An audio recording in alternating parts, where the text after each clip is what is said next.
अरे का हो, काहे इतना मुँहवा गिरवले हो? अरे का बताई हो। अरे देखत है सुबेरे से अपना झगड़ा करत हो, का बात है? बात पूछू ना, जा यहाँ से। अरे ऐसन कोनो बात तो जरूर होई।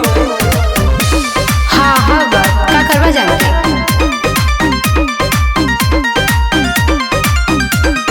काहे के उदास तू कइलू मनवा, भोर से कइले नहीं के बाड़ू एको कमवा।